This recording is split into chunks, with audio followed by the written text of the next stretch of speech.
The Chargers have a long history of undrafted free agents making the 53-man roster. On today's show, we're going to be talking about some of the offensive players in this year's class and how tough it'll be for them to make the team. You are Locked On Chargers, your daily podcast on the Los Angeles Chargers, part of the Locked On Podcast Network, your team every day.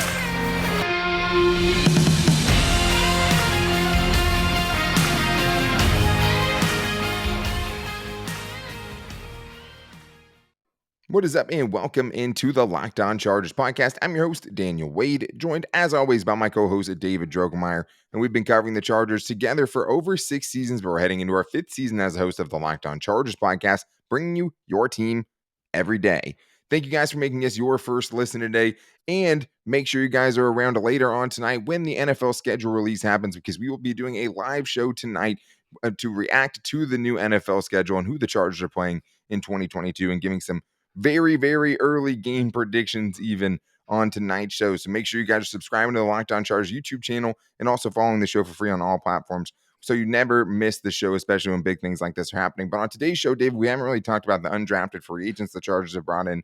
And this season, it's going to be very tough to make the Chargers as an undrafted free agent. But we've seen so many players in the past, and I think certain positions have more likelihood than others. And today we're getting into some of those likely positions, I think, with running backs to start the show, a couple of running backs that they brought in. And then we're also going to talk about a couple of tight ends that they brought in, because at tight end, they really only have 3 guys there that we know are going to make the roster. So we'll talk about the 2 undrafted free agents they brought in there, including in that segment, another receiver that they brought in, and if he can be that guy that really rounds out the receiver room. And then we'll wrap up the show with the rest of the offensive players, a tackle, a center, and a quarterback.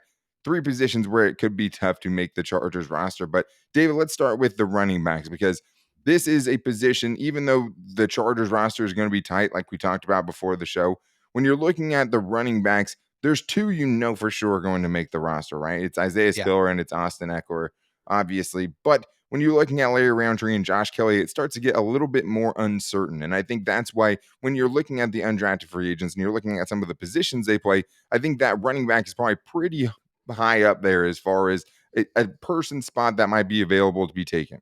Yeah, I mean, if I'm an undrafted free agent, Daniel, and I'm looking around the landscapes of the NFL and looking at teams where I might be able to, fight my way onto a roster, I think you look at the Chargers and you see, okay, Austin Eckler's there. Obviously, that guy is fantastic. And, they just drafted another running back in the 4th round. Okay, got that.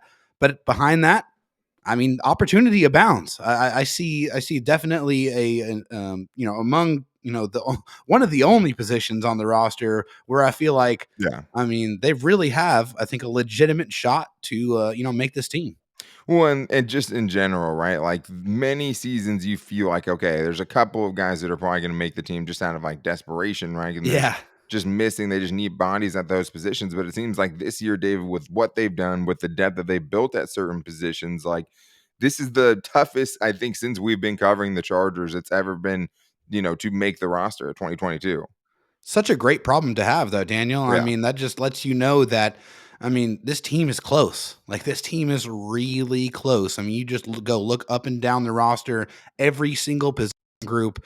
Unlike years past, I mean, this one's going to be tight, man. It's going to be really hard. I mean, in general, honestly, for any of these guys to make the roster, because the type of team that the Chargers have assembled. I really, truly think this is one of the deepest teams the Chargers have put together in a very, very long time.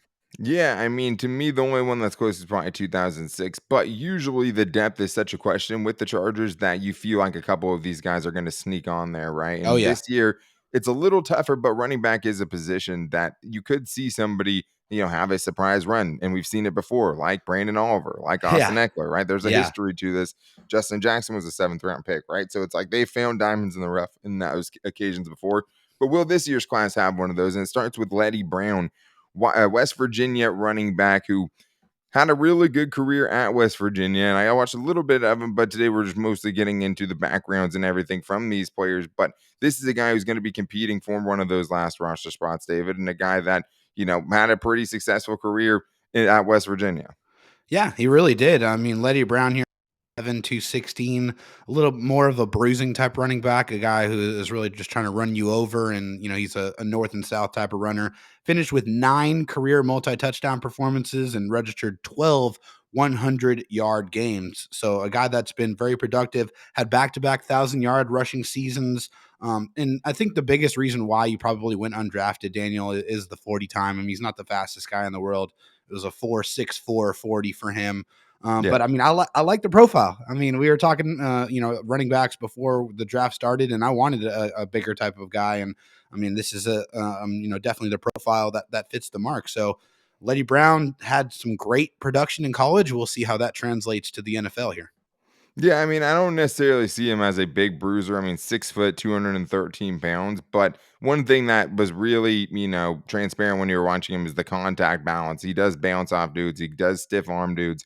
Yeah. And I think the other part of this with him as well is just he is well rounded 86 career catches, 32 career total touchdowns, receiving and rushing. So he did a little bit of everything for West Virginia and put up, those back to back 1,000-yard seasons. So that was, I mean, a very, very solid college career. Yeah. Now, I mean, as the guy who was, the 33rd ranked running back by Dane Brugler in this year's class, has a chance to come in and fight for a roster spot against Josh Kelly and Larry Roundtree. But they also brought in Kevin Marks Jr. from Buffalo, who had kind of a weird career. He was the 46th ranked running back in this year's class. Another guy that didn't test extremely well. I mean, that's kind of it seems like it's a theme for the Chargers in their running back room as far as athleticism goes. I mean, Larry Roundtree, one of the lowest ever.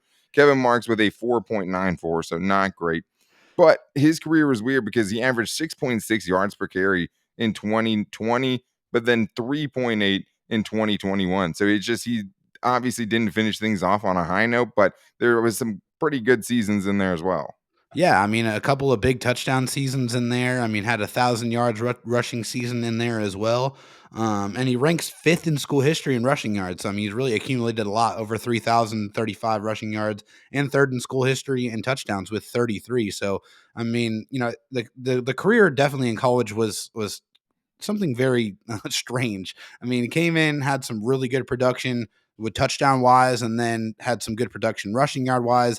And then in 2021, it kind of was his worst season really as a senior. I mean, 414 yards, 5 touchdowns, and really only played in 9 games. So, and the least amount of carries that he had in his entire college career as well. So, I mean, Kevin Marks Jr., another accomplished college running back, and he will have an opportunity here with the Chargers to try to beat out Larry Roundtree or Josh Kelly. Yeah, and the weird thing is his better seasons came when he had Jarrett Patterson there, who I mean had all sorts of school rushing records at Buffalo too, and now is in the league. But this is a guy, I mean, that kind of a straight up runner, but definitely is looking for the home run ball for sure. I mean, he had quite a few big runs I saw, and a lot of runs where he was getting tackled right at the line Feast or famine. Yeah, very feast or famine. But I mean, 13 touchdowns as a freshman. I mean, average more than 4.6 yards per carry in 3 of his 4 seasons. I mean, had 1,000-yard year at Buffalo. So this is a guy who, I mean, I wouldn't necessarily say, has a great chance to make the roster, at least as we see it now, and it is very early. But, I mean, when those guys are at the end of the roster, when it is against Josh Kelly and Larry Roundtree, I mean, you have to at least give these guys a chance. And that's why running back is higher up on our list as far as the positions we think could have a chance. I don't know how tied Staley is to Roundtree. You had even a worse season than Josh Kelly, but now Josh Kelly, drafted under a different regime, also is 2 seasons in. So you have more of a sample size to look at. Neither one of them are great. And I mean, if you're just going on best player available, you'd have to think both of those guys are trying to compete for their roster spot this year. So we'll see if they, what they can do, because I mean, they are going to have the leg up. They know the offense. They, have been with the team for 1 and 2 years respectively with Kelly and Roundtree. So they have a leg up, but I just don't know if the Chargers are just going to gift them roster spots. They did carry 4 running backs at times last year, so there is a chance for 4, and only 2 of them we know right now are certain locks to make the team. So the running backs in the preseason are going to be very, very interesting to watch, because these guys are going to have a chance to show what they can do, just like Austin Eckler did, and they'll probably have to play special teams, just like Austin Eckler did. But there's also another big position, David, where I don't know if the Chargers, I don't know if we know who the 4 guys are at this position, and it's tight end. And they did bring 2 tight ends into this camp as undrafted free agents, 2 pretty much polar opposite types of tight ends, one being a former quarterback. And we'll also talk about a wide receiver I've seen a lot of people get excited about in Trevin Bradford. And his path to trying to make the Chargers roster, because it's going to be tough. And I mean, all these guys, like, you are looking for that diamond in the rough. But I mean, if you come in, you put the work in, you just have a super solid chance, and super solid camp just to give yourself a chance.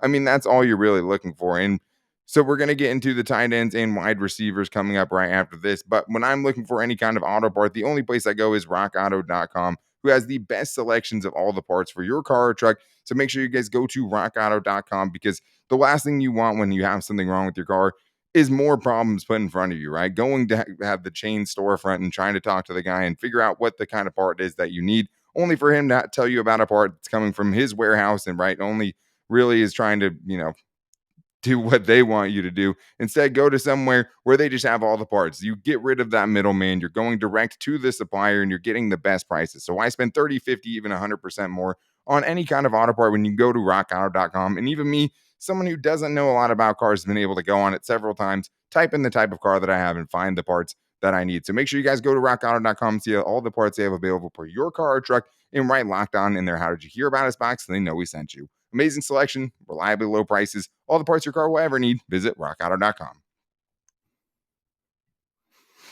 All right, David. Well, we have a few more undrafted free agents here. And I mean, I think that was always such a thing for such a long time with the Chargers, because of how many people have made the Chargers roster. I mean, it goes back Malcolm Floyd, Jaleel Addae, Antonio Gates, obviously probably the most famous of them, right? Yeah. And it just, I mean, I think they had at one point 29 straight seasons, 30 straight seasons of an undrafted free agent making the roster. But thank you guys again for making us your first listen today. Make sure you check back later with us to see our NFL schedule release show that's going on tonight. But David, now we're looking at a position where I think it's very much up for grabs if the Chargers end up rolling with another, 4 tight ends like they did last season. Last year, they had Jared Cook, they had Steven Anderson, Donald Parham, right? And I mean, when you're looking at this year's class, there's only 3 guys, right? And Trey McKitty. McKitty now, Donald Parham, and now Gerald Everett taking the spot of Jared Cook, which I think is an upgrade. But they have actually said that they think they're going to keep 4, right? Like, they've said they need probably to add somebody to that room. And then there's a guy like Hunter Campmoyer, who is a practice squad guy from last season, so he's going to be in the mix with these guys.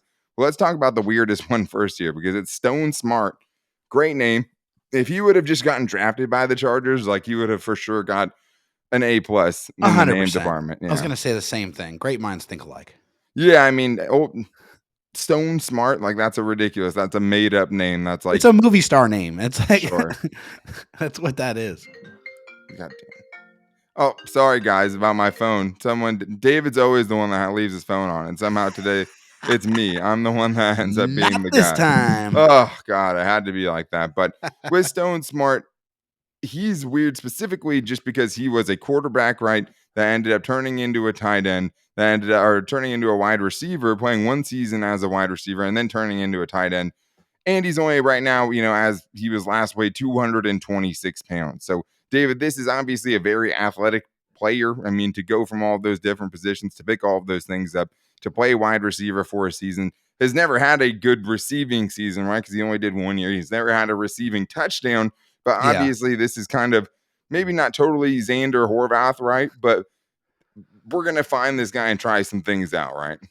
Yeah, I mean, when I looked at Stone Smart, honestly, the first thing that came to my mind is this dude's an anamorph. Like, he just doesn't know who he is or what he is doing. I mean, he's just went from position to position to position. And I think, honestly, for that reason, Daniel, I think it's going to be really, really difficult for him in particular to make the roster, because he's going to have to not only, learn, continue to learn a new position that he's not familiar with. He's going to have to beat out other guys that have been playing the tight end position for several years. So I think this is just a guy, hey, that looks super athletic, that has that NFL body that Brandon Staley likes to talk about, and they're going to try to see what happens and see what he can do in training camp. Yeah, we're going to figure it out. He's got a pro body. We're going to figure it out. Well, and I mean, I think they obviously know kind of what they're getting to, right? I mean, they think this guy is going to come in and be Trey McKitty, where he can just block. It's a guy that, maybe they feel like they can split out him because of his height, right? Because of his speed, because 4'6" is pretty good for a tight end, right? Definitely. That they can try to force some mismatches with in a best case scenario. Because that's kind of like a Donald Parham, right? Just taller, thinner frame, right? Not necessarily going to be ever a great blocker, probably, but is a guy that obviously brings some things that would be tough for linebackers and safeties to cover, which is, I think, what it would be. But probably more of a long shot of the two tight ends, I would say, because the Yeah. other tight end here from USC, let's try to see this name. Eric Kromenhoek, USC, tight end, 6'5", 284 pounds. Big boy, 4'8", 140, 39 career catches. Not a lot there to write home Wait, about, did you say David. 284 Oh, pounds? 248 pounds. I think I was about to say a that is a little gigantic tight end. dyslexic a little bit. I thought that's why I was like, I mean, but he is probably more of a blocking tight end there. I mean, that's Yes. what at least what he was. I mean, he wasn't there to be a dynamic receiver, only 3 career touchdown catches, but a guy that they obviously got a very good look at playing at USC. We know how much they like their UCLA and USC players and how much they like just being able to know and get to know these players before they bring them in. And he would be more in the Trey McKitty role, I think, than the Donald Parham role. Yeah, and maybe the Steven Anderson role too, because I mean they brought Steven Anderson in a lot to do a lot of blocking, and they put him in the fullback position, and Sure. they kind of did a lot of different things. He was like the Swiss Army knife tight end of the tight end group, and I think this is probably more going to be a blocking tight end. I mean, he only had 39 career receptions in college, so not a lot of ball production there as a receiver, but this is a guy that's going to come in and try to reinforce Trey McKitty's position and try to have another guy that can come in and block. With his frame, I think, there's a little bit of room to put some good weight on, if you get him with some NFL coaches and strength and conditioning program, and I think that will help his opportunity to, at least make the most of his opportunity to try to make the squad. Yeah, I mean, he's definitely the more traditional build for a tight end at that position, right? And Yeah. tight end is such a weird position in college too, because like there's so few colleges that are focusing their offense, around their tight ends. Yeah. And that's why you see some really good or professional tight ends who like never really had a great season in college. And I'm not saying that's what this guy is, but I'm just saying that position, it's kind of hard to go off just what their college stats are, right? He Yeah. is a guy that, I mean, played in 23 games, not a ton of experience, but played for a couple of seasons. And they obviously, had a lot of exposure to teams like the Chargers. But there is a receiver that they brought in as well. Only one receiver in undrafted free agency, David. We Yeah. usually see them, I feel like, bring a lot. And I mean, there were still some from the practice squad that are going to be around, fighting. But for wide receiver specifically, and this one is Trevon Bradford, Oregon State, kind of the same size as a guy like DeAndre Carter, 5'9", Yeah. 183 pounds, slot type receiver build, a 4.5, 240, 4.27 RAS score. Not something that's my favorite to see, but is a guy that has some special team value. And I think for wide receiver specifically, there's 5 guys that we feel like are going to make the roster with Keenan Allen, Mike Williams, Josh Palmer, Jalen Guyton, and DeAndre Carter, because he's brought in. And that's, what they kind of did last year when Andre Roberts was on the team, what they did with KJ Hill, where they had 5 receivers. So it seems like for receiver, you have to be kind of hoping that you're going to either beat out DeAndre Carter or you're going to, have the Chargers keep a 6th receiver spot when they end up going with their 53-man roster. Yeah, and I mean, on the roster right now, there are several holdovers that are still trying to vie for that spot. Joe Reed, Jason Moore Jr., Maurice French, Michael Right. Bandy. So there are several other wide receivers that are trying to at least see if the Chargers are even going to carry 6 wide receivers, because A that lot of is not, competition. yeah, that's not a guarantee. And there's a lot of competition for this spot. But for Trevon Bradford, a lot of, pretty good production, 151 receptions, 1,904 yards, 14 touchdowns, has that, flex, or you can, play on special teams, be a kick returner. He So, I also mean, played 6 seasons. yeah, that's a lot of ball. That's Yeah. a lot of ball in college. So a lot of experience there. But yeah, I think his best path is to try to see if he can outperform DeAndre Carter and take that return spot. I mean, that's, I think, his easiest path to make the roster, and that's really what this is about, right? Like Yeah. how these guys could, and it's not probably likely. That's a lot of competition. And I think the one big thing that you're seeing from the group that's the outside looking in is not one of those guys has like the speed where you're like, okay, that dude has the best chance at making the roster because he's just has blazing speed, and nobody Right. else that we know they're going to keep really has that, right? So True. there's nobody that really looks like a lock from that sense. So it does look like it just kind of be kind of an all-out brawl from no dude that necessarily has the, elite athleticism to pull away if the Chargers are looking for that with an extended, bench basically at wide receiver, keeping 6 wide receivers instead of keeping 5. But I do think, I mean, receiver is one of those places, right? Where like, okay, they could use certain things, but it just seems like when you're talking about what they need at receiver, this isn't the guy that necessarily brings those dynamic plays and things like that. He did have, a good highlight reel and stuff like that, but as far as just explosiveness, deep threat, that's not really what his game is. But there are a couple other guys on the Chargers now 90-man roster that are going to be trying to make the team as undrafted free agents. So we're going to get into the offensive players, the rest of them coming up after this. An offensive tackle from William and Mary, another, FCS school. So talking about another small school tackle. We got a center to talk about and a quarterback, aka the new KJ Costello, more than likely. So we're going to talk about what they do. I wouldn't bet on, the quarterback making the roster, even though maybe he's competing with, Easton Stick. Maybe Easton Stick's spots up for grab this year. We'll talk about that coming up after this, but I would tell you that I would bet on betonline.net because they're official betting sponsor of the Locked On Chargers podcast. And I love all the creative things that they're doing over at betonline.net. They make betting way more fun with all the interactive things they have going on, like in-game betting. You can change your fates in the middle of a game and just a ton of tournaments and incentives to go over there and win lots of money, chances to win money. That's what you're definitely looking for. But right now you have the NBA basketball playoffs, which are going crazy.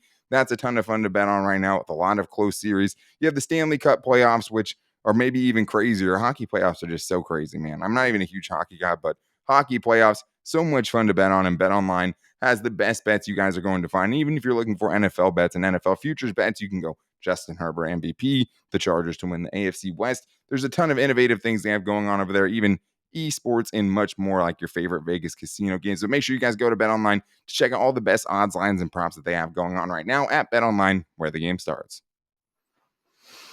All right, David, we're going to round out the rest of these undrafted free agents on the offensive side of the ball for the Chargers. And we've talked about before, it is going to be an incredibly tough year to make the Chargers roster because they have so much more depth than we've seen in the past. And usually those depth spots are very much up for grabs. And this year, it's going to be tough, but I'm not going to rule out an undrafted free agent making this roster. I mean, if you had to gun ahead right now, kind of a situation, like I'm going, an undrafted free agent probably makes the team just because that's what we've seen more years than not. And I mean, even with history does tend to repeat itself, Daniel.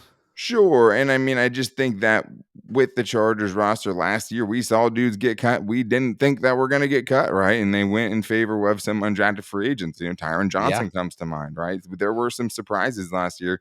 And it wouldn't surprise me if we see some more surprises again this year. So it's going to be interesting to see. But yeah, if I had to put a bet on it, I'd say that an undrafted free agent does make the team. But also make sure you guys are around tonight when we go live for the NFL schedule release after the Chargers release the schedule at 5 p.m. Pacific time. We will be going live shortly after that to react to the schedule and get into some early predictions for the year. But David, back to the offensive side here. And let's start with Brandon Peters, the 22nd ranked quarterback, according to Dane Brugler, coming out of this draft class. And the funny thing about that is you go back to Stone Smart, who was a quarterback early in his career at Old Dominion.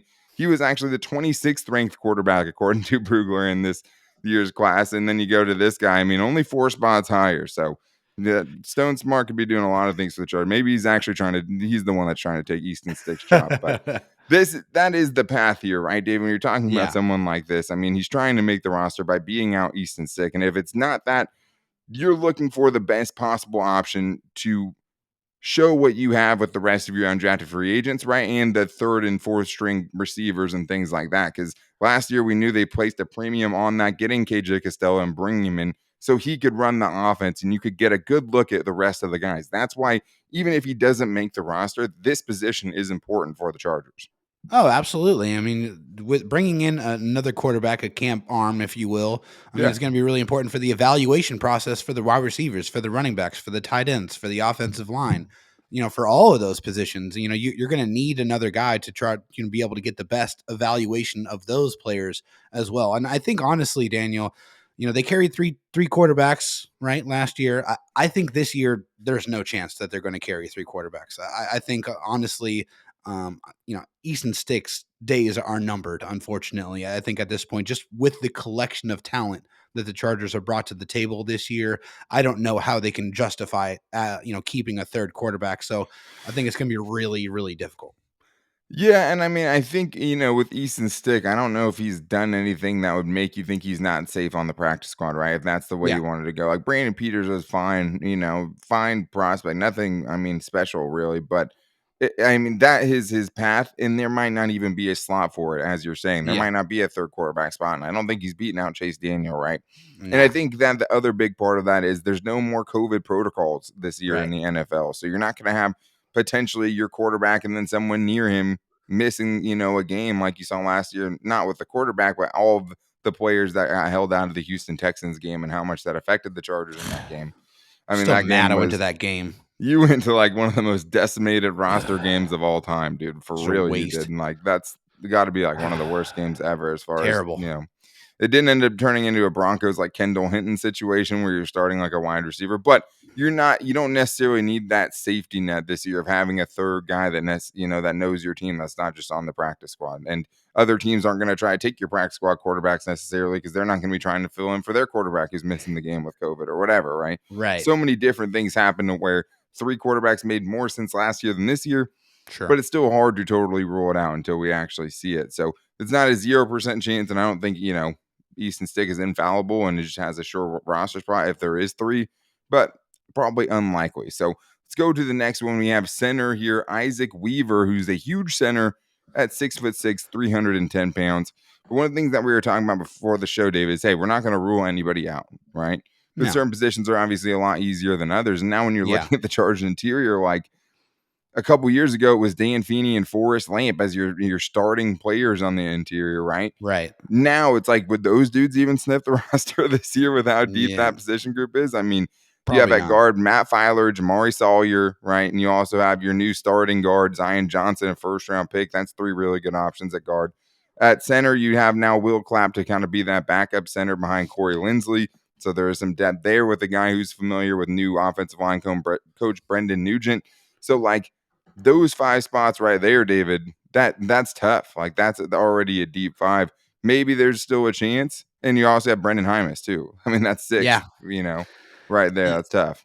Yeah, it's really tough, and what makes it even worse, in this situation is pretty much all of these guys have position flexibility. They can play different positions on the offensive line, and I think that just makes it, it makes it great for the Chargers. And they have the flexibility to be able to move these guys around. In the event that Well, I think injuries do occur. Telesco mentioned like Sawyer down the road could potentially be a center. I think when Yeah, he was talking about him after the draft, he's 6'3". I mean, yeah, right, I and mean, Zion played it at the Senior Senior Bowl, Bowl, and yeah. yeah, they have guys that can play different positions. So I just think on the offensive line, that's a phenomenal problem to have because we've seen some absolutely terrible offensive line groups that the Chargers have accumulated from years past, and I think we can confidently say that they have one of the better ones now, and that is awesome to see. But obviously, you want to bring guys in for competition and see what they can do. You never know what's going to happen in this beautiful game of football.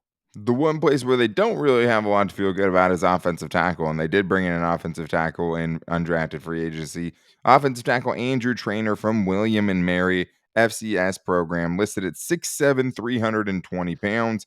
Another big dude. That's a lot of size, obviously. He was not listed in the 87 tackles that Dane Brugler talked about as far as coming out of this class. So not a highly thought of prospect by any means, but does come from, as David said before the show, Tom Telesco's alma mater.